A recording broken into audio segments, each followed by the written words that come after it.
نبی پاک علیہ السلام کے ایک صحابی رضی اللہ تعالیٰ نے عرض کیا، نبی پاک کے پاس آئے اور آ کر عرض کرتے حضور میرے بھائی کے پیٹ میں پرابلم ہے، ان کو پیٹ کی مسئلہ ہو گیا۔ اچھا، پھر یہاں تھوڑا سا رکتے ہیں، پہلے یہ سمجھتے ہیں کہ بھئی اگر پیٹ میں درد ہے یا کوئی بیماری ہے تو لاجک تو یہ کہتی ہے کہ ڈاکٹر کے پاس جائیں، مگر صحابہ کا عقیدہ اور ایمان دیکھیں کہ واٹ ایور پرابلم، جو بھی مسئلہ ہوتا تھا وہ کہیں اور نہیں جاتے تھے، دربار رسالت میں آ جاتے تھے، کیونکہ عقیدہ کیا تھا؟ واہ کیا جود و کرم ہے شہ بطحا تیرا، نہیں سنتا ہی نہیں مانگنے والا، نہیں تو سنتا ہی نہیں تھا نا، جو بھی آتا تھا اس کو عطا کیا جاتا تھا۔ تو حضور بھائی کا پرابلم ہے، پیٹ کا پرابلم ہو گیا ہے، تو نبی پاک علیہ السلام نے علاج کیا بتایا؟ پیارے آقا نے فرمایا اسے شہد پلاؤ۔ گھر گئے، شہد پلایا، بیماری اور بڑھ گئی۔ پھر آیا حضور پیٹ صحیح نہیں ہوا ہے، فرمایا شہد پلاؤ۔ تیسری بار واپس آئے کہ حضور مسئلہ حل نہیں ہوا ہے بلکہ اور بڑھ گیا ہے، فرمایا شہد پلاؤ۔ جب چوتھی بار حاضر ہوئے نا کہ حضور ابھی تک مسئلہ حل نہیں ہوا، تو اللہ کے نبی علیہ السلام پتہ ہے کیا فرماتے ہیں؟ فرماتے ہیں اللہ پاک سچا ہے، تیرے بھائی کا پیٹ جھوٹا ہے، کیونکہ میرے رب نے فرمایا قرآن میں کہ شہد میں شفا ہے، جاؤ اسے شہد پلاؤ۔ کہتے ہیں چوتھی بار شہد پلایا تو پیٹ ٹھیک ہو گیا، شفا نصیب ہو گئی۔ اب اس واقعے میں دو تین بڑی باتیں اہم سمجھ آتی ہیں کہ ہمارا حال کیا ہے۔ ہم کسی ڈاکٹر کے پاس جائیں، دوائی لیں، ٹھیک نہ ہو تب بھی ڈاکٹر سے بدظن ہو جاتے ہیں، حالانکہ کچھ بیماریوں کو ٹھیک ہونے میں ٹائم لگتا ہے۔ اچھا، ہمارا ایک اور پرابلم پتہ ہے کیا ہے؟ ہم دوائی لیں اور ٹھیک نہ ہو تو ڈاکٹر ٹھیک نہیں ہے۔ تو بھائی ڈاکٹر نے دوائی کے ساتھ ساتھ پرہیز کا بھی بتایا تھا، وہ بھول گئے ہیں؟ مثال کے طور پہ کسی کا گلا خراب ہے، ڈاکٹر صاحب گلا خراب ہے، ڈاکٹر صاحب نے گلے کی ٹیبلٹ دے دی، ایک ہفتے تک کھانا، ایک ہفتے تک کھایا، واپس گئے کہ ڈاکٹر صاحب ابھی تک گلا ٹھیک نہیں ہو گیا، پوری دوائی کھائی، پوری ڈوز کھائی ہے۔ اب ڈاکٹر نے پوچھا کہ ٹھنڈے پانی کا منع کیا تھا وہ چھوڑا؟ تو کہ ڈاکٹر صاحب میں تو دوائی بھی ٹھنڈے پانی سے پیتا تھا۔ تو ڈاکٹر صاحب نے کیا کہنا ہے؟ پھر ساری زندگی دوائی پیو، گلا ٹھیک نہیں ہونا، تو پرہیز بھی تو کرنی ہے نا۔ اچھا، لیکن اگر مرض ہی پڑ جائے، ریئیکشن ہو جائے، تو ہم کہتے ہیں اب ڈاکٹر بدل دو، مگر صحابہ کا عقیدہ دیکھو، آقا نے فرمایا شہد پلاؤ، مکھی شہد پلا رہے ہیں، بیماری گھٹ نہیں رہی اور بڑھ رہی ہے، مگر نبی پاک کا در نہیں چھوڑا۔ کہتے ہیں 4 بار اپنی جگہ 1000 بار آنا پڑتا، پھر بھی نبی پاک کے پاس ہی آتے تھے۔ تو یہ یقین تھا صحابہ کرام کا۔ ہاں، ایک بات میں ضرور بتا دوں، یہ تو پیارے آقا کی شان ہے نا، نبی پاک تو اگلے مرحلے بھی دیکھ رہے تھے کہ ٹھیک ہونا ہے شہد سے، لیکن ہمیں کوئی بھی علاج کو ڈاکٹر کے، طبیب کے مشورے کے بغیر نہیں کرنا۔ ہر چیز ہر کسی کو مافق آ جائے، فائدہ مند ہو۔ باڈی کے پرابلمز الگ ہوتے ہیں، کچھ لوگوں کی طبیعتیں الگ الگ ہوتی ہیں، کسی کو ایک غذا کام دیتی ہے، کسی کو مناسب نہیں ہوتی، تو ڈاکٹر کے مشورے سے کرنا ہے۔ ہم اس واقعے سے یہ سیکھنا چاہتے ہیں کہ صحابہ کرام کا نبی پاک سے عقیدہ کیسا، اور سبحان اللہ، اور پھر پیارے آقا علیہ الصلوۃ والسلام نے کیا فرمایا کہ اللہ پاک سچا، تیرے بھائی کا پیٹ جھوٹا ہے، کیونکہ قرآن میں رب نے فرمایا ہے کہ شہد میں شفا ہے۔ تو اے میرے پیارے اسلامی بھائیوں، اس واقعے سے ہمیں کچھ شہد کے بارے میں سننے کو مل رہا ہے۔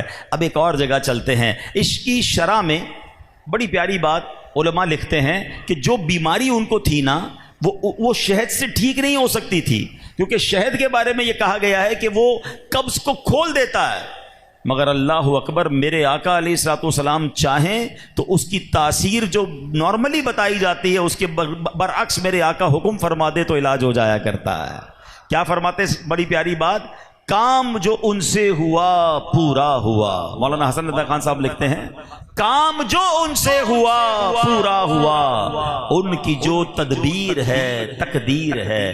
آقا کی زبان سے جب نکلتا ہے نا تو رب اسے پورا فرما دیتا ہے۔ بڑا خوبصورت نعت کا شعر ہے نا کہ معجزہ میرے نبی کا کہہ دیا تو ہو گیا۔ آقا نے جس کے بارے میں جو فرمایا نا اب ہو گیا تو نبی پاک کی زبان سے نکلے تو پھر کیوں نہ کام بن جائیں، اور اللہ کرے کہ ہمارے لیے بھی ہمارے آقا کی زبان مبارک سے شفاعت کا مژدہ مل جائے، نبی پاک اپنی غلامی میں قبول فرما لیں، ہماری مشکلیں آسان ہو جائیں، اور آقا اس کے لیے اللہ کی بارگاہ میں دعا فرمائیں۔ بڑا پیارا شعر فارسی زبان کا ہے اور سیدی اعلیٰ حضرت نے لکھا ہے، آؤ مل کر پڑھ لیتے ہیں۔ اپنی مشکلوں کو ذہن میں لائیے اور تصور کیجئے کہ حضور ہماری مشکلوں کے بارے میں بھی کچھ ارشاد فرما دیجئے تو ہماری بگڑی بھی بن جائے۔ شہاب کس نوازی کن طبیبا چارہ سازی کن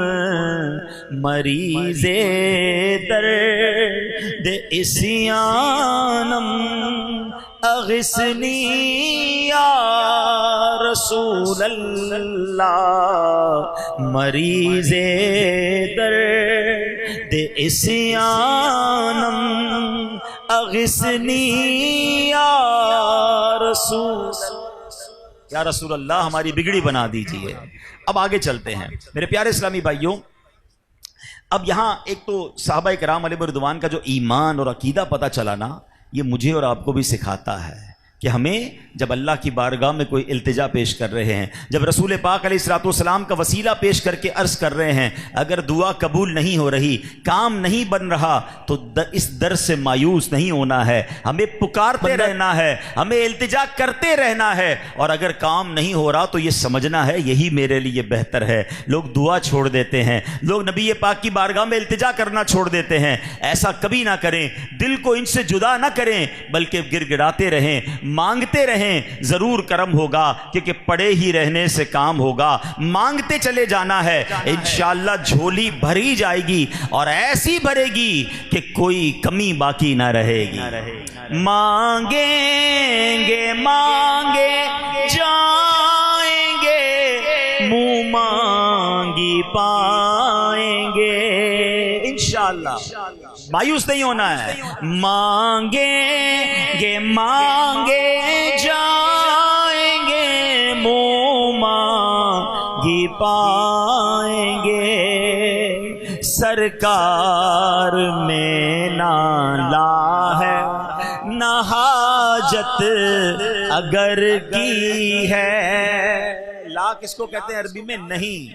نبی پاک نا نہیں فرماتے، لا نہیں فرماتے۔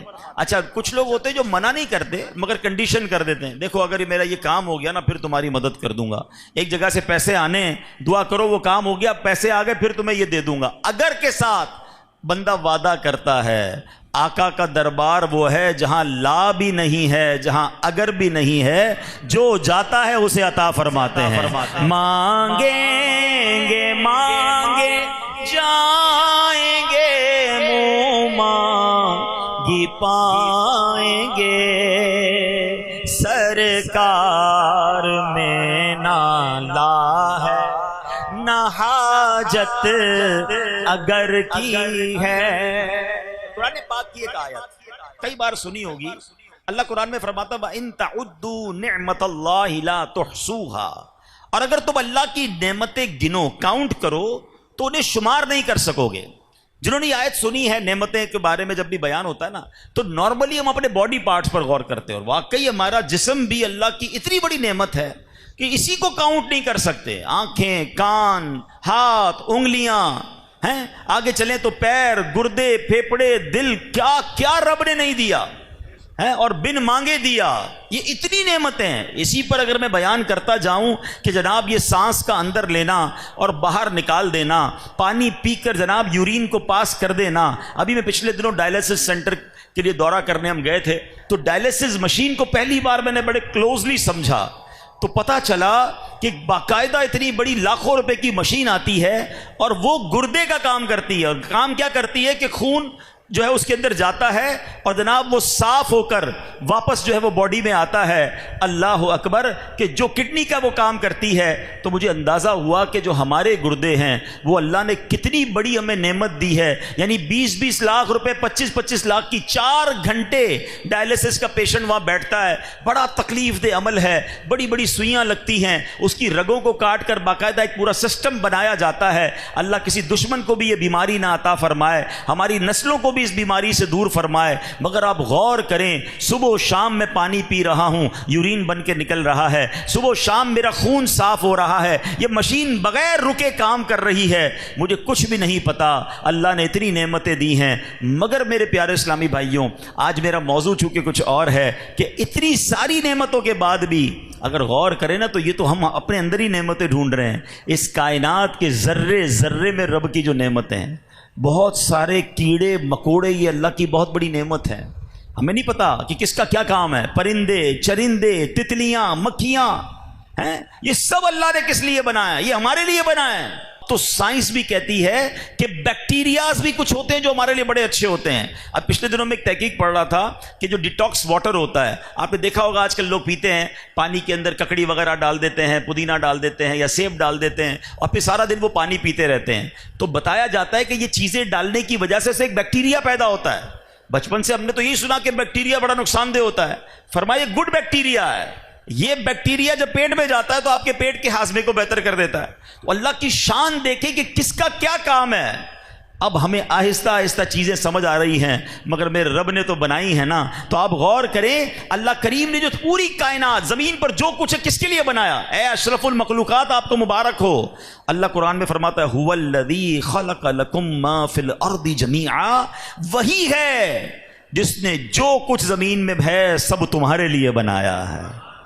ہمیں رب نے اپنے لیے بنایا ہے اور ہمارے لیے سب کچھ بنایا ہے، مگر مسئلہ یہ ہے کہ ہم سب کچھ کو حاصل کرنے میں کھو گئے، جس لیے رب نے بنایا تھا وہ بھول گئے، اللہ کی اطاعت بھول گئے، اللہ کی عبادت بھول گئے۔ یہ ساری کائنات ہمارے لیے بنائی ہے، ہمیں اشرف المخلوقات بنایا ہے۔ ہم نے شہد کے واقعے سے بیان کو سٹارٹ کیا تھا۔ اسی مہینے کی 20 تاریخ کو دنیا بھر میں شہد کی مکھیوں کا عالمی دن منایا جاتا ہے۔ یہ اویئرنیس پوری دنیا کو دی جاتی ہے کہ اس نعمت کی قدر کیجئے اور یہ ضائع نہ ہو جائے۔ اے میرے پیارے اسلامی بھائیوں، بڑی عجیب باتیں آج آپ کو پتہ چلیں گی کہ انسانی نسل جو ہے نا، ہماری انسانی نسل کی بقا بھی یہ شہد کی مکھیوں کے ساتھ جڑی ہوئی ہے۔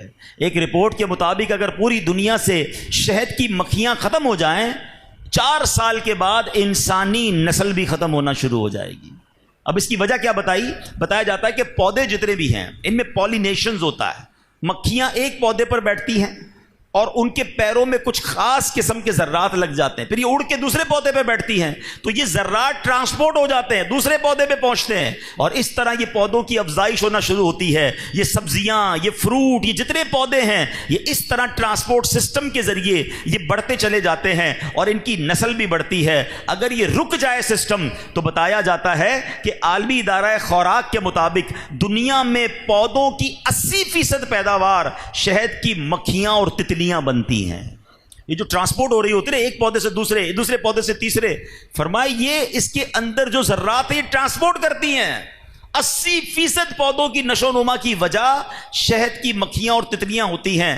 اور اب آپ ذرا غور کریں، یہ میرے بزرگ بیٹھے ہیں جو میری ایج یا اس سے بڑی عمر کے ہیں، ہم نے اپنے بچپن میں اپنے گھروں کے پاس تتلیاں اڑتے دیکھی تھیں۔ ہم نے اپنے بچپن میں جناب گھر کے باہر درخت لگا ہوتا تھا، اس پر شہد کا چھتا ہوتا تھا۔ ابھی آج کی جنریشن نے تو شاید کراچی میں کوئی چھتا بھی نہیں دیکھا، تتلیاں بھی شاید ٹی وی پر یا ویڈیو پر دیکھی ہوں گی۔ ہم اسکول میں جاتے تھے، ہمارے اسکول میں پودے لگے ہوتے تھے، وہاں تتلیاں ہوتی تھیں۔ یہ سب کہاں چلی گئیں؟ یہ اس کی بڑی وجہ یہ ہے، ہم اس دنیا میں پہلے ایک بات سمجھ لیں، اللہ نے یہ زمین صرف انسانوں کے لیے نہیں بنائی ہے، یہ بہت ساری مخلوق کی یوں سمجھیے زمین ہے۔ یہاں پرندوں کے لیے بھی گھر ہیں، پرندوں کا بھی اس میں اسٹیک ہے نا جناب۔ یہاں جانور بھی رہتے ہیں، یہاں تتلیاں بھی رہتی ہیں، یہاں پکھیاں بھی رہتی ہیں۔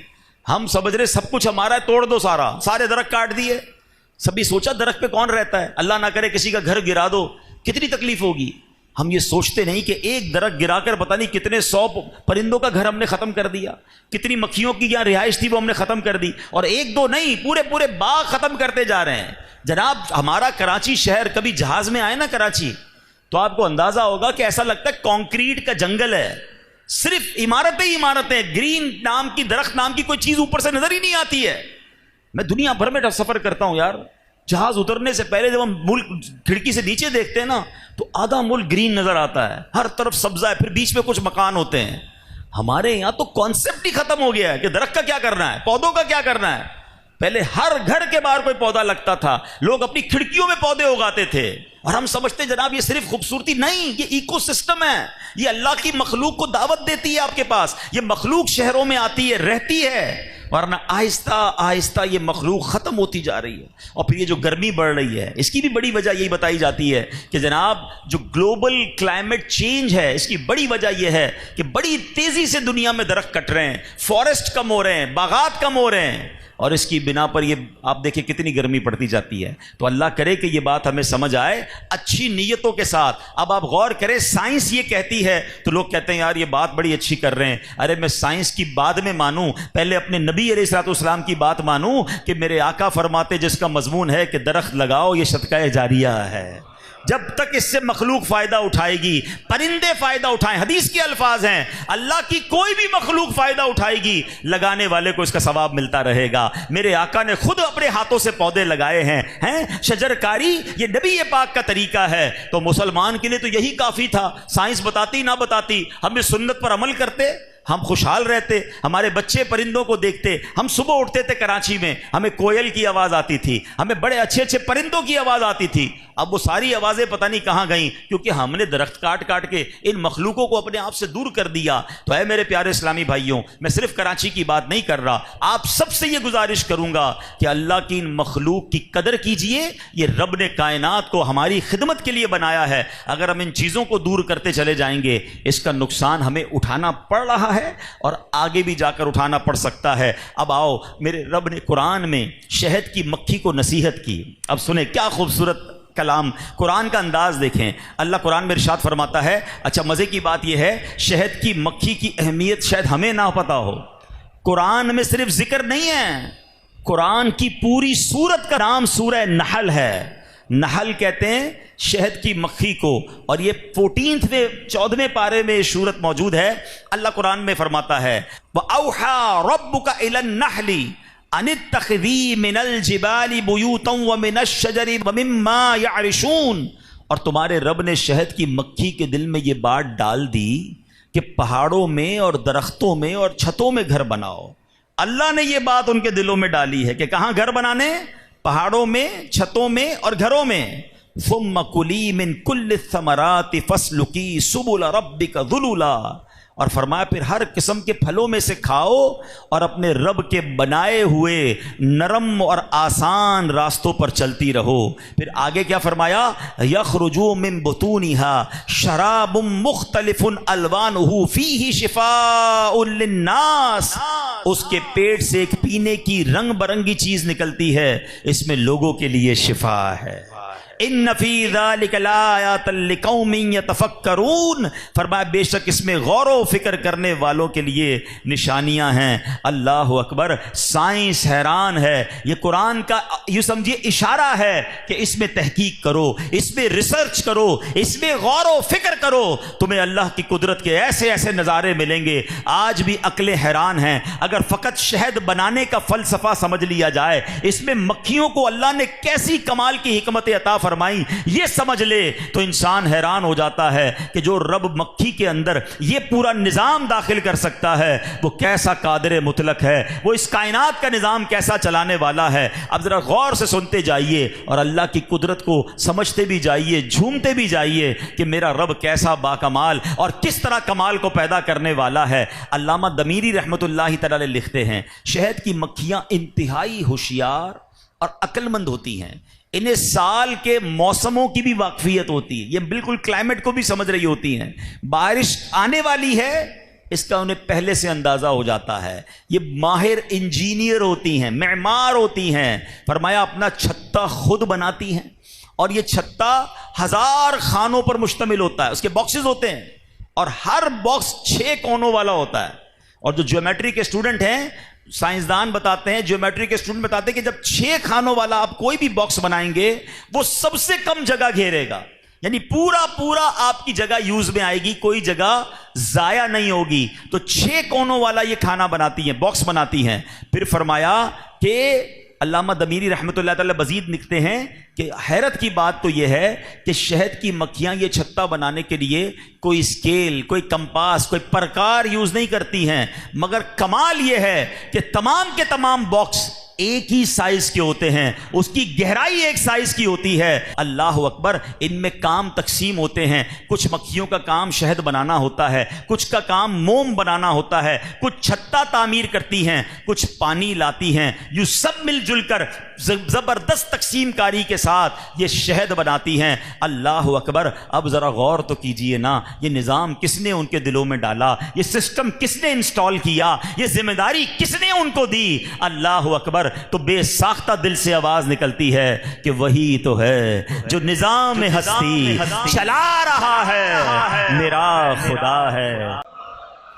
کیوں اللہ سے پیار نہ کریں؟ ہیں کیسے بد نصیب لوگ ہیں جو کہتے ہیں دنیا میں اللہ ہی نہیں ہے، کوئی خدا ہی نہیں ہے۔ ارے مجھے بتاؤ تو صحیح، کیا بغیر سسٹم بنائے، بغیر آرڈر دیے کبھی اس طرح کوئی تعمیر ہو سکتی ہے؟ چیز ایک شہد کا چھتا بتا رہا ہے کہ ایک ایک مکھی کو پتا ہے میں نے کیا کام کرنا ہے، ایگزیکٹلی کام نان اسٹاپ صدیوں سے جاری ہے اور قیامت تک جاری رہے گا۔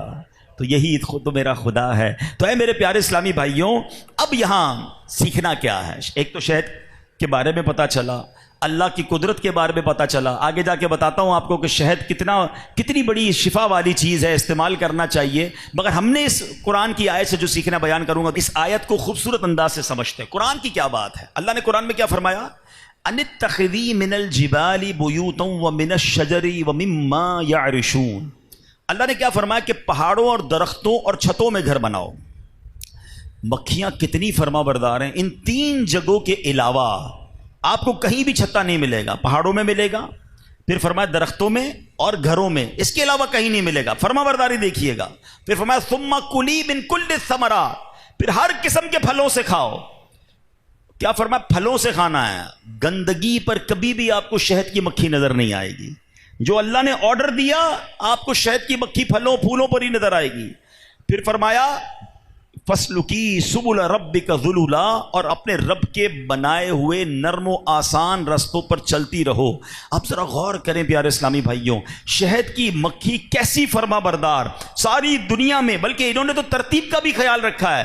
اللہ نے پہلے کیا فرمایا؟ کدھر بنانا ہے؟ پہاڑوں میں۔ سب سے زیادہ چھتے آپ کو پہاڑوں میں ملیں گے، سیکنڈ نمبر پہ چھتے آپ کو درختوں میں ملیں گے، تیسرے نمبر پر چھتے آپ کو کبھی کبھی گھروں میں مل جائیں گے۔ تو پتہ چلا ایک تو تیسرے سے چوتھے پوائنٹ پر نہیں گئے، بلکہ اس ترتیب کا خیال بھی شہد کی مکھیاں رکھ رہی ہیں جو حکم رب نے قرآن میں دیا ہے۔ پھر فرمایا پھلوں اور پھولوں کا رس، کوئی گندگی کسی کچرے کے ڈھیر پر آپ کو شہد کی مکھی نہیں ملے گی۔ علماء کہتے ہیں جو شہد کی مکھی اللہ کی ایسی فرما برداری کر رہی ہے، جو آرڈر دیا ہے اس کو پورا کر رہی ہے، تو اس کا صلہ کیا ملا کہ اللہ نے پھر اس کے اندر کیا بنایا؟ یخرج من بطونها شراب مختلف الوانہ فیہ شفاء للناس، اس کے پیٹ سے ایک پینے کی رنگ برنگی چیز نکلتی ہے جو لوگوں کے لیے شفا ہے۔ فرما برداری کرو، پھر دیکھو صلہ کیسا ملتا ہے، اجر کیسا ملتا ہے، پھر شفا نکلتی ہے۔ تو سبحان اللہ، یہ شہد کی مکھی مجھے اور آپ کو سکھا رہی ہے کہ جدھر جانے کا حکم دیا ہے اے بندوں ادھر جانا۔ میں تو مکھی، تم تو اشرف المخلوقات ہو، تم تو نبی پاک کے امتی ہو۔ مجھے رب نے فرمایا پھلوں اور پھولوں کے علاوہ کہیں اور نہیں جانا، میں گندگی پر نہیں جاتی۔ تم مسلمان ہو کر حرام کیسے کھا لیتے ہو؟ تم مسلمان ہو کر حرام کیسے کما لیتے ہو؟ ارے مسلمان ہو کر لوگوں پر ظلم کر کے پیسے کیسے چھین لیتے ہو؟ حلال کمانا جو اللہ نے اجازت دی ہے، کیونکہ جب سے میں نے فرما برداری شروع کی ہے اللہ نے مجھے شفا والا، میٹھا میٹھا شہد بنانے والا بنا دیا۔ اے مومنو، تم بھی رب کی فرما برداری کرو، اللہ تمہیں بھی شفا والا شہد جیسا میٹھا میٹھا اجر عطا فرما دے گا۔ ہاں، حلال کھانے والے بڑے سکون میں رہتے ہیں، اللہ کی فرما برداری کرنے والے مزے میں رہتے ہیں، کیونکہ وہ رب کی فرما برداری کرتے ہیں۔ اللہ ان کی دنیا بھی اچھی کر دیتا ہے، ان کی آخرت بھی اچھی کر دیتا ہے۔ آپ دیکھیں سود کا کام کرنے والا، رشوت کا کام کرنے والا، چوری چکاری کرنے والا، ڈکیتی مارنے والا، مسلمانوں پر ظلم کر کے پیسے کمانے والا، آپ کو ٹینشن میں ہی نظر آئے گا۔ پیسے بہت ہوں گے، بہت پیسے، بنگلے، گاڑیاں، لیکن رات کو نیند آ رہی ہے، اس کو ہر وقت ٹینشن ہے ابھی چھاپا پڑ جائے گا، ابھی پولیس آ جائے گی، ابھی کوئی نہ کوئی نوٹس آ جائے گا۔ ارے اس پیسے کا کیا کرنا ہے جس میں چین ہی نہیں ہے؟ بہت خوبصورت مثال علماء نے دی کہ دیکھو کھانے میں بھی شہد کی مکھی وہی کھاتی جو رب نے بتایا، چلتی بھی اسی راستوں پر جس میں رب نے بتایا ہے، اور گھر بھی وہی بناتی جہاں رب نے بتایا۔ تو اللہ نے صلے میں کیا دیا؟ ساری دنیا کی مکھیاں ایک طرف، شہد کی مکھی کیسی مبارک کہ اس کا ذکر قرآن میں فرما دیا اور اس کو شفا والا شہد عطا فرما دیا۔ یہ میسج ہے ہم سب کے لیے کہ جو رب نے فرمایا ہے تم ویسی زندگی گزار لو، اللہ تمہاری دنیا بھی اچھی کر دے گا، تمہاری آخرت بھی اچھی کر دے گا۔ اللہ اکبر۔ اب شہد کا کمال دیکھو، یہ جو شفا والا فرمایا نا، طبی تحقیقات کے مطابق شہد میں آئرن اور وٹامنز اور اینٹی آکسیڈنٹ پائے جاتے ہیں۔ انہی خصوصیات کی وجہ سے شہد کو سپر فوڈ کہا جاتا ہے۔ شہد آواز کو صاف کرتا ہے، بینائی کو، آئی سائٹ کو تیز کرتا ہے اور بھوک کو بڑھاتا ہے، زخم کو ٹھیک کرتا ہے اور تازہ گوشت باڈی میں پیدا کرتا ہے۔ جسم کا رنگ جو ہے، وہ کلر جو ہے وہ فیئر ہونے لگ جاتا ہے، نکھرنے لگ جاتا ہے۔ عقل زیادہ کرتا ہے، کھانسی اور جریان کو ختم کرتا ہے، چربی کو کم کرتا ہے۔ شہد کے استعمال سے کولیسٹرول لیول میں کمی آتی ہے، ہائی بلڈ پریشر میں بہتری آتی ہے، سر کی خشکی کا خاتمہ کرتا ہے اور وزن میں کمی لاتا ہے۔ اب اللہ کی قدرت کا ایک اور نظارہ، میرے لیے بالکل نئی معلومات تھی، حالانکہ میں نے شہد پہ بہت ریسرچ کی ہے، مگر یہ جو میں نے آج پڑھا یہ اور کب اور کہتے ہیں نا محبت رب سے اور بڑھ گئی، میرے رب کی قدرت کے نظارے۔ اب ذرا سنیے، یہ تو ہم کو پتا ہے کہ شہد کی مکھیاں مختلف پھلوں اور پھولوں کا رس چوس کے آتی ہیں، کوئی کڑوا بھی ہوتا ہے، کوئی میٹھا بھی ہوتا ہے۔ جب یہ شہد کے چھتے میں جمع ہوتی ہے نا، تو اللہ پاک نے ہر کے پیٹ میں ایک تھیلی بنائی ہے، ٹھیک ہے، اس کو کراپ کہتے ہیں۔ اپنے وزن سے زیادہ وہ رس چوس لیتی ہے اور اس کو ٹرانسپورٹ کر کے اپنے چھتے تک لے آتی ہے۔ جب وہ چھتے میں آ جاتی ہے تو یہ سارا کا سارا رس جو ہے یہ شہد کی مکھیاں ایک دوسرے کے منہ میں ڈالتی ہیں۔ یہ ایسا نہیں کہ اس باکس میں ڈال دیتی ہے، سب ایک دوسرے کے اندر روٹیٹ کرتی ہیں، اور اس کی وجہ یہ ہے کہ ان کے جو منہ کے اندر، میں نے کہا تھا نا کچھ بیکٹیریا، کچھ انزائمز کام کے ہوتے ہیں، ہنی اسٹمک میں موجود جو انزائمز ہوتے ہیں وہ رس کو توڑ کر اس کو گلوکوز اور فرکٹوز میں تبدیل کر دیتے ہیں۔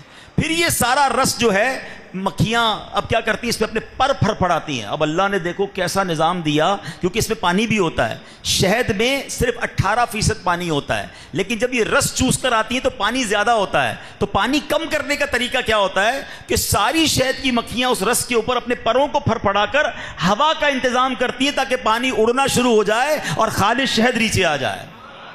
آپ سوچیں، ہم بڑے بڑے پنکھے لگاتے ہیں کہ یار یہ جگہ کو سکھانا ہے، پانی کو اڑانا ہے۔ یہ شہد کی مکھیوں کے جو پھر پڑاتے ہوئے پر ہیں وہ اس سے پانی کو، اس شہد سے پانی کو ایوپوریٹ کرتے ہیں، اور سائنس بتاتی ہے کہ جب یہ شہد کمپلیٹ ہوتا ہے تو صرف 18% اس میں پانی رہ جاتا ہے، باقی جناب اس کے اندر وہ خالص شہد ہوتا ہے، اور اس کے بعد وہ موم کے ان خانوں میں اس کو فل اپ کر کے اس کو تہ لگا دی جاتی ہے۔ تو یہ ہے میرے رب کی قدرت کے نظارے۔ اللہ اکبر۔ اب میرے پیارے اسلامی بھائیوں، سوال یہ ہے کہ جب مکھی اللہ کی فرما برداری کرے تو اللہ ایسا انعام عطا فرمائے۔ ہم تو وہ ہیں جن کے لیے ساری کائنات بنائی۔ ابھی میں نے آپ کو قرآن کی آیت سنائی نا کہ اللہ نے یہ ساری چیزیں تمہارے لیے بنائی ہیں۔ اگر میں اور آپ اللہ کی فرما برداری کریں تو کیا ہوگا؟ اللہ قرآن میں فرماتا ہے وَمَن يُطِعِ اللَّهَ وَرَسُولَهُ فَقَدْ فَازَ فَوْزًا عَظِيمًا۔ جو اللہ اور اس کے رسول کی فرما برداری کرے اس نے بڑی کامیابی پائی، بڑی کامیابی، دنیا میں بھی خیر، آخرت میں بھی خیر۔ بس فرما بردار بن جاؤ، نافرمانی نہیں کرنی۔ اور جب فرما بردار بنتے تو ملتا پتہ ہے کیا ہے؟ حضرت سلمان فارسی رضی اللہ تعالیٰ، بڑے کمال کی ہستی ہیں، بڑا پیار ہے مجھے ان سے۔ ہاں، ان کی ہسٹری ایسی ہے، کبھی الگ سے موقع ملا حضرت سلمان فارسی کے بارے میں بیان کریں گے کہ کتنی مشکلوں سے یہ نبی پاک کے پاس پہنچے، کتنی طویل عمر تھی۔ حضرت سلمان فارسی وہ ہیں جن کو آزاد کرنے کے لیے نبی پاک نے اپنے ہاتھ سے پودے لگائے، اور جو 1980-90 میں مکہ مدینے گئے ہوں گے انہوں نے حضرت سلمان فارسی کا باغ بھی دیکھا ہوگا کہ مدینے میں وہ باغ تھا جو نبی پاک نے اپنے ہاتھ سے پودے لگائے تھے۔ حضرت سلمان فارسی بڑے مہمان نواز تھے۔ ہوا یہ کہ ایک شخص آیا آپ کے پاس، آپ نے سوچا اس کی ذرا شاندار مہمان نوازی کرنی چاہیے، تو آپ کے پاس آس پاس ہرن دور گھوم رہے تھے اور پرندے اڑ رہے تھے، تو آپ نے پتہ کیا کہا؟ اے ہرنیوں اور پرندوں، تم میں سے ایک پرندہ اور ایک ہرن میرے پاس آ جائے، مجھے اپنے مہمان کی مہمان نوازی کرنی ہے۔ تھوڑی دیر ہوئی تو ایک پرندہ اور ایک ہرن سر جھکائے آ گیا، اور آپ نے اس کو ذبح کیا اور مہمان نوازی کی۔ تو جو مہمان تھا وہ حیران ہو گیا، کہتا حضرت یہ کیسے ممکن ہے کہ آپ کے کہنے پر ہرن اور پرندہ خود قربان ہونے کے لیے آ گیا؟ صحابی رسول حضرت سلمان فارسی رضی اللہ عنہ کو جواب سنو. آپ کہتے تمہیں حیرانی ہو رہی ہے؟ کیا تم نے کوئی ایسا بندہ دیکھا ہے جو اپنے رب کی اطاعت کرتا ہو مگر یہ چیزیں جو رب نے اس کی خدمت کے لیے بنائی ہیں وہ اس کی اطاعت نہ کرے؟ یعنی اگر بندہ رب کی اطاعت کرے تو پھر ساری دنیا اس کی اطاعت کرتی ہے. رب کو راضی کرے اللہ سب کو راضی کر دیتا ہے. دنیا اس بندے کے پیچھے بھاگتی ہے جو اپنے رب کو راضی کرتا ہے. ہمارا پرابلم یہی ہے, ہم دنیا کو راضی کرنے کے چکر میں رب کو ناراض کر رہے ہیں. جی آپ دیکھیں نا اللہ والوں, اچھا اس کو آج کے دور میں سمجھ لیں, آج کے دور میں سمجھ لیتے نا, جو لوگ اللہ کے نیک بندے ہوتے ہیں ساری دنیا ان کے پیچھے ہوتی ہے نہیں ہوتی, خدمت کرنے کے لوگ آگے پیچھے گھوم رہے ہوتے ہیں کیونکہ اللہ والے ہیں. آج مزارات اولیاء پر دیکھے نا دنیا کہاں کہاں سے آتی ہے, ارے انہوں نے رب کو راضی کیا, رب نے سب کو راضی کر دیا. ہمارا پرابلم یہ, کیا کمال کی بات کی حضرت سلمان فارسی نے, کوئی ایسا بندہ دیکھا ہے, کیا کہتے ہیں, تم نے کوئی ایسا بندہ دیکھا جو رب کو راضی کرے اور مخلوق اس کی خدمت نہ کرے؟ اس کا مطلب یہ ہے کہ بس اللہ کو راضی کرنا ہے. اے میرے پیارے اسلامی بھائیوں, اب ذرا شہد کی مکھی کا فارمولہ سنانا. اب کمال کی حدیثیں, یقین کریں مزے کو مزہ آ گیا, شہد جیسا منہ میٹھا ہو گیا. نبی پاک کا فرمان سنیں, آقا فرماتے ہیں مثل بلال, ہائے حضرت بلال سے ویسے ہی ہم سب کو بڑی محبت ہے, آج ہم سب کی محبت میں اور اضافہ ہونے والا ہے. ہاں, حضرت بلال کے بارے میں نبی پاک نے کیا فرمایا, مثل بلال کا مثل نحلۃ, فرمایا بلال کی مثال شہد کی مکھی جیسی ہے. ایسا کیوں فرمایا؟ فرماتے ہیں دونوں کی آپس میں مماثلت پتہ ہے کیا ہے, شہد کی مکھی اور بلال کی. کہا دونوں, شہد کی مکھی کڑوا رس بھی چوستی ہے, میٹھا رس بھی چوستی ہے, مگر نتیجہ جو نکلتا ہے نا وہ بڑا میٹھا ہوتا ہے. اسی طرح بلال کی شان یہ ہے, میٹھا رویہ اپناؤ تب بھی میٹھا جواب دیتے ہیں, کڑوی بات کرو تو بھی بلال میٹھا ہی جواب دیتے ہیں. ہاں, یہ سمجھ رہے ہیں حضرت بلال کے اخلاق کیسے, پیار سے بات کرو تب بھی پیار سے جواب ہے, اور ٹیڑھی بات کوئی کر رہا ہے, مزاج کے خلاف کر رہا ہے, پھر بھی میٹھا جواب ہے. آقا فرماتے بلال کی مثال ایسی ہے جیسے شہد کی مکھی کی مثال ہے. اللہ کرے ہم بھی ایسے ہو جائیں. ہمارے یہاں تو فارمولہ ہی الگ ہے, لوگ کہتے ہیں جناب ہم شریف کے ساتھ شریف ہیں, بدماش کے ساتھ بدماش ہیں. ارے بندہ بولے یہ فارمولہ کدھر سے آیا بھائی, شریف کے ساتھ شریف اور بدماش کے ساتھ بدماش نہیں. مسلمان اچھا مومن شریف کے ساتھ بھی شریف ہوتا ہے, بدماش کے ساتھ بھی شریف ہوتا ہے. جبھی تو بدماش توبہ کرے گا نا, آپ بھی بدماش بن جاؤ گے, آپ بھی آستینے چڑھاؤ گے, آپ بھی گالیاں نکالو گے, آپ بھی تو تڑاک کرو گے, تو فرق کیا رہا اس میں اور آپ میں؟ نہیں, یہ پیاری مثال یاد رکھنا. شہد کی مکھی کڑوا بھی چوستی ہے, میٹھا بھی چوستی ہے, مگر نکلتا کیا ہے؟ میٹھا. اب آپ سوچ لو ہمارے اندر سے کیا نکلتا ہے. ہمیں کوئی مسکرا کر ملے, اچھا ماشاءاللہ کیسے, تحفہ دے تو ہم کہ مرحبا آپ ٹھیک ہیں, سب ٹھیک ہے. ذرا کوئی ٹیڑھی بات کرے, ارے بندے کا رنگ ہی بدل جاتا ہے. ہمیں تجربہ ہوا یار, کبھی کبھی ایسا اچھا خاصا داڑھی والا نیک نمازی جب اس کو غصہ آتا ہے نا, بندہ حیران ہو جاتا ہے, بندہ ہی چینج ہو جاتا ہے. منہ سے گالیاں اول فول, منہ لال, لڑنے جھگڑنے, گریبان کھول دیا. یار بندہ کہ یہ وہی تھا جو تھوڑی دیر پہلے بسم اللہ ماشاءاللہ سب کر رہا تھا, اور نماز میں ہر وقت نظر آتا ہے چہرے پہ داڑھی, بازو کا سر پر امامہ. اللہ اکبر. نہیں جناب, اخلاق کا ٹیسٹ ہی جب ہوتا ہے, یاد رکھیے گا, یہ کوئی ٹیسٹ نہیں ہے کہ آپ سے کوئی مسکرائے تو آپ بھی مسکرائے, آپ کو تحفہ دے تو آپ بھی تحفہ دیں. نہیں, مزہ ہی جب ہے آپ کے مزاج کے خلاف بات ہو, اب آپ میں ٹیمپرامنٹ کتنا ہے, اب آپ کا صبر کتنا ہے. اللہ حضرت بلال کے اخلاق کا صدقہ نصیب فرما دے. آئے ہائے, تھوڑی دیر پہلے ہم کہہ رہے تھے نا کہ نبی پاک جس کے بارے میں جو فرما دے وہ ہو جاتا ہے. اللہ کرے پیارے آقا فرمائیں کہ ہماری مثال بھی ایسی جیسے شہد کی مکھی جیسی مثال ہے. اللہ ایسا بنا دے. آگے سنیں. اب فرمایا ایک مرتبہ ایک شخص جو ہے حضرت خواجہ غریب نواز رحمۃ اللہ تعالی علیہ کی بارگاہ میں حاضر ہوا. عرض کی حضور مجھے آپ کی خدمت میں حاضر ہونے کی تمنا ہے, اور آج یہ نعمت مجھے مل گئی ہے, بڑا ارمان پورا ہو گیا. تھا وہ غیر مسلمان کے حلیے میں آیا تھا, اور ارادہ یہ تھا کہ خواجہ غریب نواز پر اٹیک کر کے آپ کو شہید کرنا ہے. حضرت خواجہ غریب نواز اللہ کے ولی, آپ نے اللہ کے نور سے پہچان لیا کہ اس کا ارادہ کیا ہے, اور وہ بڑا جناب بچھا جا رہا ہے حضرت میں آپ کا دیوانہ, آپ کا فین, آپ سے محبت کرنے والا, حالانکہ ان کو پتہ تھا کس لیے آیا ہے. تو خواجہ غریب نواز نے ڈائریکٹ کہا کہ جس نیت سے آئے ہو نا وہ کام کر لو. اللہ اکبر. وہ تو لرزنے لگ گیا, اس کو سمجھ آ گئی کہ حضرت کو پہچان لیا کہ میں تو خنجر چھپا کے لایا ہوں. خنجر زمین پہ پھینکا، تھر تھر کانپنے لگا، کہا حضرت معاف کر دیں، میرا ارادہ یہ نہیں تھا، مجھے کسی نے ورغلا کے بھیجا، فلاں بندے نے پیسے دیے کہ آپ پر جا کر اٹیک کرنا ہے۔ اب جب خواجہ غریب نواز کے سامنے اس نے کسی کا نام لیا نا، تو خواجہ صاحب نے فرمایا کسی کا نام مت لو، کسی کا راز مت کھولو۔ اب جب اس نے غیر مسلم نے یہ دیکھا کہ مسلمان ایسے ہوتے ہیں، اللہ والے ایسے ہوتے ہیں، غیر مسلم نے جب یہ دیکھا تو کلمہ پڑھ کر وہ مسلمان ہو گیا اور خواجہ غریب نواز کے غلاموں میں شامل ہو گیا۔ کڑوا ملا، نکلا کیا بتاؤ نا؟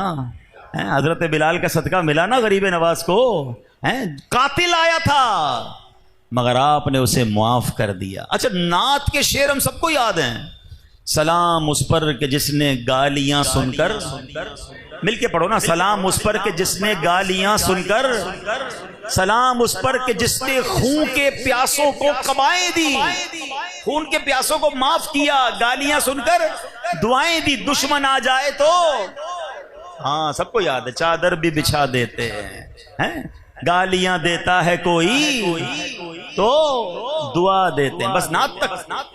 ہم کو تو کوئی گالی دے، اس کو ایک یاد ہے، مجھے 7 یاد ہیں، میں بتاؤں گا اس کے خاندان تک کو سیدھا کر کے آؤں گا۔ ہے کوئی پتھر ایک تو مارے، میں گھر توڑ کے آ جاؤں گا اس کا، اینٹ کا جواب پتھر سے، ٹٹ فار ٹٹ۔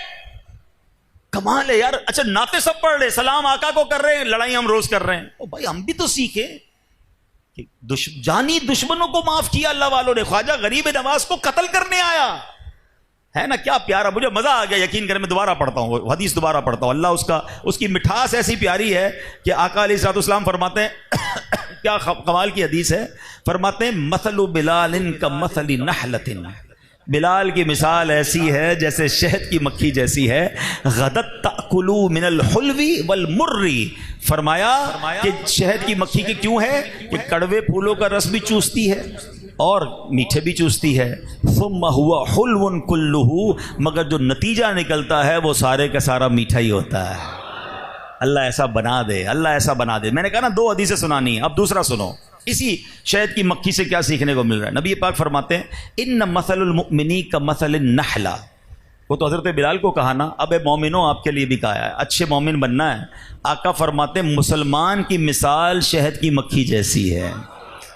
دونوں میں مماثلت کیا ہے؟ واٹ از دا کمپیریزن، کیا سملیرٹی ہے؟ فرمایا اکلت طیباً ووضعت طیباً، شہد کی مکھی صرف اور صرف پاک کھاتی ہے اور جو نکالتی ہے وہ بھی پاک ہی ہوتا ہے۔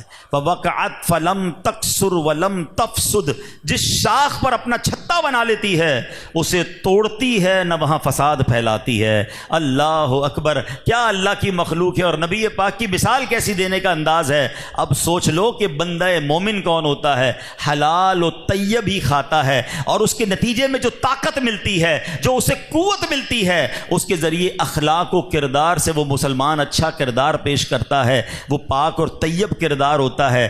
بندہ مومن جہاں ٹھہرتا ہے، جس شہر میں رہتا ہے، جس محلے میں رہتا ہے، وہاں فساد نہیں پھیلاتا، وہاں جھگڑا نہیں پھیلاتا۔ یہی شہد کی مکھی کرتی ہے نا، جس درخت پر چھتا ہو وہ درخت کو فساد نہیں پھیلاتی۔ اب ہم غور کر لیں، کیا ہم پاک کھاتے ہیں؟ اور جو کھانے کے بعد طاقت ملتی ہے وہ طاقت میں کردار اچھا اپناتے ہیں یا بدماشی کرتے ہیں؟ اور جس محلے میں، جس شہر میں، جس ملک میں رہتے ہیں، یا اس ملک میں فساد پھیلاتے ہیں، یا اس محلے اور اس ملک میں ہماری وجہ سے امن و سکون ہے، ہماری وجہ سے خوشیاں ہیں۔ یقین کریں یہ ایک حدیث بہت کچھ سکھا رہی ہے۔ دیر آر بریلینٹ میسیجز، اگر سمجھنے والا ہو تو سمجھ جائے کہ کم از کم یار میں شہد کی مکھی جیسا تو بن جاؤں کہ آقا نے فرمایا بندہ مومن وہ ہوتا ہے جیسے شہد کی مکھی ہوتی ہے۔ پہلی نیت یہ کر لیں کہ آج کے بعد حرام نہیں کھائیں گے انشاءاللہ، حرام روزی کے قریب بھی نہیں جائیں گے۔ یار کتا بھی کھانے سے پہلے سونگتا ہے کہ یار یہ آیا کدھر سے، ہڈی بھی سونگے، ڈائریکٹ نہیں کھائے گا۔ ہم نہیں چیک کریں گے حلال کھا رہا ہوں حرام کھا رہا ہوں۔ ہیں بڑی بڑی دل کو قدر ٹچ کرنے والی پوسٹ پڑی تھی ایک بار سوشل میڈیا پہ، ہیں کسی غیر مسلم ملک میں کوئی گیا اور جا کر اس کو کہا یار مجھے آپ سے مال لینا ہے، اچھا اس مال پر ہے نا ریٹ غلط لکھ دو، میڈ ان فلاں کی مہر لگا دو، ساری ملاوٹیں کروائیں اس سے، انگریز تھا وہ اس سے۔ اور آخر میں لنچ ٹائم ہوا تو کہتا ہے کھانا کھانا ہے، کھانا مجھے حلال کھانا ہے۔ کون سے حلال ریسٹورنٹ میں کھانا ملے گا، ہم آپ کا کھانا نہیں کھا سکتے۔ تو اس انگریز نے کہا کہ تمہارے مذہب میں صرف گوشت حلال کھانا ہی ہے یا روزی بھی حلال کھانا ہے؟ یعنی ہم کسی کو کہیں نا سور کھاؤ، اللہ اللہ اللہ کیسی باتیں کر رہے ہو، ہم مسلمان سور کیسے کھائیں گے، جھوٹ بول کر کاروبار کر لیں گے. تو یہ تو حلال تھوڑی، یہ بھی تو حرام ہے. رشوت لے کر جو کھا رہا ہے تو وہ کیا کھا رہا ہے، حلال کھا رہا ہے. کسی کا مال چھین کر، دھوکہ دے کر، غلط مال بیچ کر کتنے طریقوں سے لوگ حرام کما رہے ہیں. وہ حرام سارے کمانے والوں کو بولو حرام کھاؤ تو نہیں، غیر ذبیحہ نہیں کھائیں گے، مسلمانوں کا کھائیں گے. بھائی وہ بھی بالکل ٹھیک ہے، پاک ہی کھانا ہے، مگر جن پیسوں سے خریدنا ہے نا وہ بھی پاک ہونے چاہیے، وہ بھی حلال ہونے چاہیے، وہ روزی بھی حلال ہونی چاہیے. تو نیت کر لیں کہ انشاءاللہ حلال و طیب کھائیں گے جب بھی کھائیں گے. دوسری کتنی پیاری بات کہ جو کھانے کے بعد طاقت ملے، جو آپ کے کردار ہیں، اخلاق ہیں، وہ شہد کی مکھی کا کیا نکلتا ہے، میٹھا نکلتا ہے نا، پاک نکلتا ہے. میرے پاس جو آئے وہ خوش ہو کر جائے، میں مسکرانے والا ہوں، میں با اخلاق ہوں، کوئی بات بری بھی لگے تو معاف کرنے والا بن جاؤں. اور تیسری بات تو بڑی ضروری ہے آج کے دور میں کہ جہاں رہتے ہو اس جگہ کو تو بدنام نہ کرو یار. اپنے محلے، اپنے شہر، اس کی قدر کریں. جس طرح میں اپنے گھر کی قدر کرتا ہوں، اپنے گھر کے باہر کی سڑک کی بھی قدر کروں. میرا گھر صاف رہے اور میری گلی گندی رہے، یہ کیسے ہو سکتا ہے؟ وہ بھی میری ہے، یہ شہر بھی میرا، یہ محلہ بھی میرا، اس کا امن و سکون بھی میرا، اس کے شہری بھی میرے. اگر اپنے وطن سے ہی محبت نہیں کریں گے، اپنے شہر سے محبت نہیں کریں گے تو پھر میں کیسا مسلمان ہوں؟ کہ میری وجہ سے فساد پھیلتا ہے، میری وجہ سے بد امنی پھیلتی ہے. بڑا دل دکھتا ہے، یقین کریں. اور آج حدیث بھی ایسی سامنے آ گئی کہ شہد کی مکھی جس درخت پر رہتی ہے، جس پہاڑ پر رہتی ہے، ادھر فساد نہیں کرتی ہے، اس کو بدنام نہیں کرتی، ادھر گڑبڑ نہیں کرتی ہے. اللہ کرے کہ ہم بھی اپنے وطن کے خیر خواہ بن جائیں. میری وجہ سے ایک نیت کر لو آج، یا اللہ مجھے ایسی زندگی عطا فرما کہ میری وجہ سے میرے دین کا نام بھی روشن ہو، میرے وطن کا نام بھی روشن ہو. خدا کی قسم پاکستان بہت بڑی نعمت ہے. جن ملکوں میں آزادی نہیں نا ادھر جا کے پوچھو. ابھی تھوڑے دنوں پہلے جو حالات ہوئے تھے، ہمیں پتہ ہے کہ ہم سب کی کیا کیفیت تھی، کہ ہمارا وطن ہے تو ہم ہیں. اللہ نے اس کی حفاظت فرمائی. اللہ ہمیشہ ہمارے وطن کی حفاظت فرمائے. اور یہ وطن ختم ہونے کے لیے نہیں بنا ہے. ہاں یہ 27 رمضان کو رب نے تحفہ دیا ہے، اللہ کرے اس تحفے کی ہم قدر کر لیں. یہ اللہ کی شان ہے، یہ اللہ کے رازوں میں سے ایک راز وطن ہے. لیکن اے پاکستانیوں قدر تو کرو نا یار. اس جنگ نے، اس قریبی معاملات نے ہمیں ہلا کر رکھ دیا. اب ایک پھر اللہ نے موقع دیا ہے، اب تو قدر کر لیں اس کی ترقی میں کردار ادا کریں، اس کو بربادی میں اپنا کردار ادا نہ کریں. تو بڑی پیاری بات یہ حدیث پاک سے سیکھنے کو مل رہی ہے کہ مسلمان شہد کی مکھی کی طرح ہوتا ہے، جہاں وہ چھتا بناتی ہے وہاں فساد نہیں کرتی. اللہ کرے کہ ہم اپنے وطن کے خیر خواہ بن جائیں. نبی پاک علیہ الصلوۃ والسلام نے فرمایا، جس کا مضمون ہے خوش نصیب ہے وہ جس کو اللہ پاک نے خیر کی چابی اور شر کا تالا بنایا. سمجھ رہے اس کو؟ فرمایا بد نصیب ہے وہ شخص، ہلاک ہوا وہ شخص جس کو اللہ نے شر کی چابی اور خیر کا تالا بنایا. اب اگر اس حدیث کو سمجھ لو نا تو ہم سب ایک دوسرے کو چیک کر لیں. خوش نصیب کون ہے؟ خیر کی چابی، یعنی وہ جدھر جاتا ہے نا خیر پھیلتی ہے، اچھائی پھیلتی ہے، لوگوں کو سہولت ملتی ہے، ایوری بڈی بیکم ریلیکسڈ، نیکی پھیل رہی ہے اور برائی بند ہوتی ہے. وہ نیکی کی دعوت دیتا ہے. مبارک ہو مبلغین کو جو قافلوں میں جاتے ہیں، جو درس دیتے ہیں، جو گلیوں میں جا کر نماز کی دعوت دیتے ہیں، جو اپنے محلوں میں رہتے ہیں تو پیار کی بات کرتے ہیں، محبت کی بات کرتے ہیں. آپ سے خیر پھیل رہی ہے، you are the lucky one. مگر آگے کیا فرمایا کہ بد نصیب ہے وہ شخص، ہلاک ہوا وہ جس کو اللہ نے شر کی چابی بنایا. جدھر جاتے برائی پھیلتی ہے. ایسے ایسے لوگ ہیں ان کے پاس جب بیٹھو کوئی نیا فراڈ کا طریقہ بتا رہے ہوں گے، کوئی نیا چوری کا طریقہ بتا رہے ہوں گے، کوئی نیا بے حیائی کا طریقہ بتا رہے ہوں گے، کوئی نئی جناب گندگی پھیلا رہے ہوں گے. لوگ ان کے پاس بیٹھ کے برائی سیکھتے ہیں اور خیر کا وہ تالا ہوتے ہیں. ان کے پاس جاؤ تو اچھا کام کرنے والا بھی اچھا کام چھوڑ دیتا ہے. ایسے دوست ہوتے ہیں نا، بندہ نماز شروع کر دے اور ان کے پاس جائے، کہتا ہے کیا ہو گیا بھائی، روز نماز پڑھنے کی کیا ضرورت ہے، معاذ اللہ جمعہ پڑھ لینا کافی ہے. ان کے پاس جا کر نمازی بے نمازی بن جاتا ہے، ان کے پاس جا کر پرہیزگار گناہگار بن جاتا ہے. اب بندہ کبھی زندگی میں نشہ نہ کیا ہو، ان کے ساتھ بیٹھے شرابی بن جاتا ہے. کتنے بد نصیب ہیں وہ لوگ جن سے خیر نہیں شر پھیل رہا ہے. سوچئے میں کون ہوں؟ میرے پاس آ کر بے نمازی نمازی بن رہا ہے، میرے پاس آ کر شرابی شراب چھوڑ رہا ہے، میرے قریب ہونے والا اللہ کے قریب ہو رہا ہے یا شیطان کے قریب ہو رہا ہے. یہ مجھے اور آپ کو چیک کرنا ہے. میرے پاس آنے والا خوش ہوتا ہے یا میں اس کا دل ہی توڑ دیتا ہوں، میں جناب اس کو جھاڑ کر اس کا سارا موڈ آف کر دیتا ہوں. اس کا مطلب تو یہ ہوا نا میں خیر کا تالا اور شر کی چابی ہوں. اللہ کرے یہ بات سمجھ آ جائے اور اللہ مجھے اور آپ کو خیر پھیلنے کا ذریعہ بنائے. ایسی زندگی گزاریں کہ جب تک زندہ رہیں لوگ ہمیں زندگی میں بھی دعائیں دیں، خوش رہیں ہم سے، اور ہم دنیا سے چلے جائیں تو مرنے کے بعد بھی دعائیں خیر کرتے رہیں. ایسے بھی بد نصیب ہوتے ہیں کہ مر جائیں نا تو لوگ کہتے ہیں یار جان چھوٹ گئی.